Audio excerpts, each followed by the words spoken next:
Wanda walking out of Westview. Number one, the drone comes in, and again, it's a Tony Industries drone from the 80s, which is just so cool how they do that. But Wanda goes out and she's like, listen here, I'm gonna be nice. I'm gonna give you guys a warning. I'm gonna throw this drone here. And I don't know if you all noticed, and I would love to get your thoughts on this, starting with you, Amanda. Mm-hmm. She has her accent back. She's talking to them with her Sokovian accent. I don't know if that's a mindset, a triggering thing where she feels threatened. She kind of goes back to, how she was raised and how she grew up and how she was a volunteer for Hydra. But she's talking to them with her accent. She's giving them the warning. We see Monica trying to talk to her and trying to break her out of this and saying we're allies or whatnot. But just your whole thought on that sequence of, number one, her coming out of it, her warning them, her pointing the guns, which I love all the memes of how people are relating this to Magneto, how Ian did his turning of the guns in X-Men, and how Fassbender did it in, which I don't like, Dark Phoenix, but that train sequence when he turned the guns on them. Very parallels there. But your thoughts on that whole sequence of we see Wanda coming out and setting them a warning?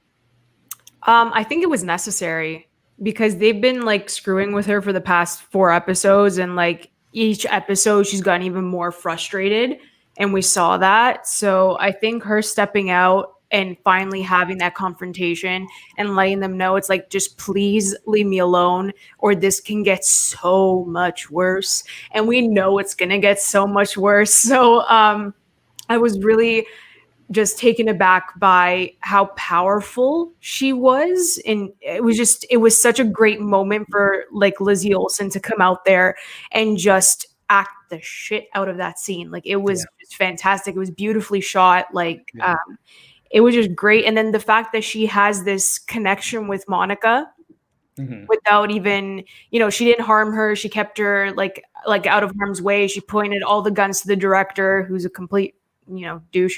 So it was just it was a very strong moment. And when she did that, when she pointed all the guns to the director, I instantly thought of Magneto, and I thought it was just amazing how people just instantly thought of that parallel, which gets me even more excited because I really want Fassbender back. I really want him, I want you and me both that casting, because he was brilliant. He was so great.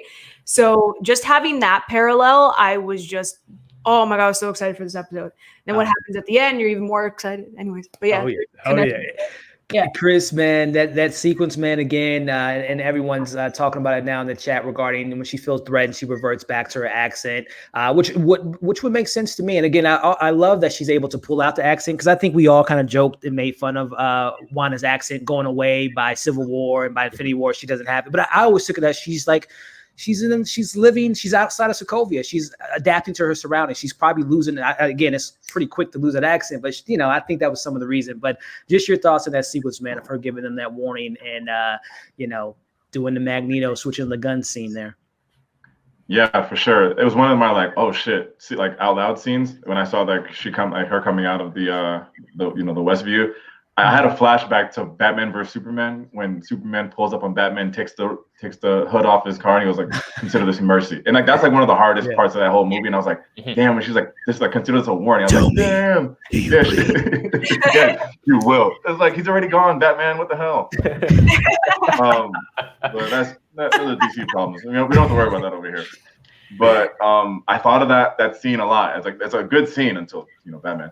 But I was like, damn, Wanda's out there giving this warning. I thought that was so cool. And I found it weird when they're telling Wanda, hey, stop this. This is what you're doing is wrong. And then she says, you're the ones that brought the guns. And I'm like, yeah. Are you not taking blame for this? Or are you not doing anything wrong? Or are you just brainwashing yourself to believe that this is all right? I found that interesting. I don't think people are talking about that a lot, but I was just like, wait a minute. That's not the response. You guys are both doing things wrong. Are you not owning this? Or maybe are you not doing this?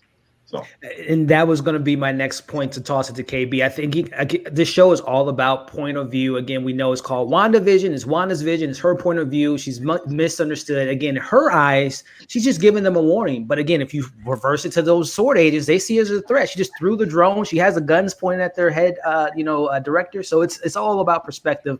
But tossing it to you, KB, regarding that moment, Chris just touched on it. Is that Wanda? Because you said it earlier, KB. We didn't see her face in that footage. We also noticed that she's in her garment, her suit from Infinity War. I don't think it's a scroll or anything of that nature. But again, if it is Mephisto, if there's witch abilities, there's warping abilities and pretending to be people, was that Wanda that came out of there to put on this extra force field, or is it someone else entirely?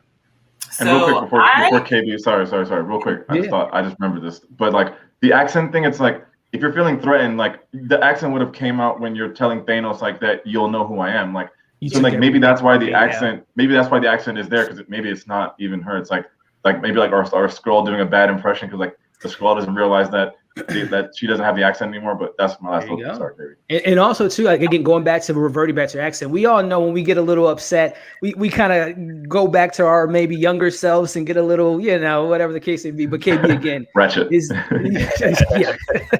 Well, that's what I was about to say. It's not just like in times of trauma or feeling threatened, but like even if you're really excited, your accent can come back, or if you're around kind of family and you feel comfortable and you do it. So, I mean, it didn't really bother me that her accent came back. I personally think this was Wanda.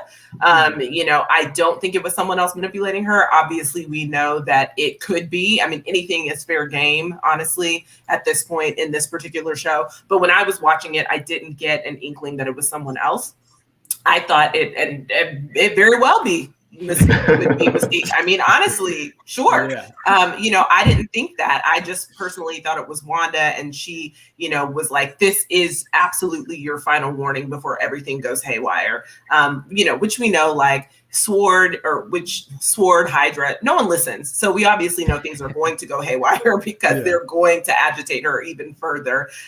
So we already know that that's going to happen. But yeah, I didn't think it was anyone else. But like, could it be Mystique? Yes. Could it be? I mean, like, now I'm kind of like, okay. I mean, sure. Like, you guys tell me. Yeah. When you said, KB, that we didn't see her face, that just makes me go back to, again, if there is someone behind this and Wanda made a deal with the devil, Mephisto, whoever the case may be, I'll take care of this. I'll bring you back Vision. You just go ahead and create this universe, bring us those kids, and we'll get Vision for you. So again, is this someone else that's pretending to be Wanda to protecting the situation? Again, Skrull, Mystique, Mephisto, Nightmare, so many possibilities, but we'll see. Ankit, man, your thoughts on that sequence of her kind of just putting a foot down, if that is indeed the Wanda we know? I do think it's Wanda, and I thought it was very badass. Like just the way she walked out, dragging the drone, like it's a dead body, like an alpha move. I thought it was great. I wonder if she was wearing her outfit because it's like it's her battle gear, right? Like what if she was going out to expect a fight? Like, right. Come at me, I'll be ready. But if not, like, this is my warning. I do think it's her. I do think it's her. That's a good point about the war gear, man. Like, yeah, she's going to war, so she's got to come up. She's not going to come out in, her apron or come out in her 80 garment. She wants to be taken seriously. Yeah. So, sorry. Just one thing I forgot is, is Wanda that powerful? She can control like the weather. Like it's dark outside, but inside the bubble, it's like full sunshine and rainbows. I just thought of that. Like, how powerful is she? How much reality warping can she do?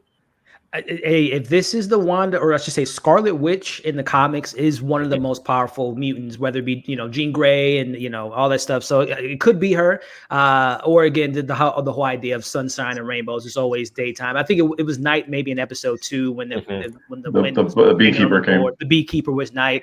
Well, I guess we assume it was night because it was in black and white, but it was nighttime when the color changed. Yeah, so you're totally right there. So, but yeah, I mean, Jimmy Woo said, is she really this powerful? She wasn't this powerful when we saw her last time. So again, has she have enhancements? Has Agnes shown her how to use her powers more than what she's been able to tap to before? Or did her dad teach her a thing or two? Lito's coming in the mix, but Austin, tossing it to you, man, before we get to see these other big points, your thoughts on Wanda sitting out this warning of, like, I could say, like, dragging out the head and showing them, like, stop messing with me, or this. Yeah, it's almost like her powers are emotion based, right? It's like the angrier she gets, the more powerful she gets, and we saw that one moment there with Thanos. Yeah, it's she was taking him on. I mean, it was toe to toe. Yeah, it was toe to toe. Thanos was willing to like destroy his own army because he was literally getting wrecked by Wanda. But yeah, go ahead. Yeah, and that was rage, man. So now you have rage mixed with this trauma, mixed with a tragedy. So it's like full on, and you're seeing, and when the force field, I don't think that's something we're going to skip over. That the force field, it changes colors. It turns red, right? So that has to mean something. Maybe it's her emotions. Maybe it's what could happen eventually. The X-Men thing that we talked about. But I just love that moment, man. I love seeing her come out just full on in control of the situation. All right, we're gonna flick the fly off of my shoulder. Just come on, get out of here. And because at this point, I think even now, 5 episodes in, I think she's established herself as the most powerful hero we've seen. And we're not even full on in her abilities yet. So I think this is all her. Definitely Wanda. She was mad, comes back in, and now she's back in her little space. So that's exactly what I think happened there. Oh man, it's so great. Again, I think we underappreciate what we're seeing here with these performances. But again, like you guys have said, Paul Bettany's killing it, and Elizabeth Olsen, she can go from being what we just saw in that scene to being like, "Hey, kids, hey!" It's a lot going on in this show, and I really appreciate it. But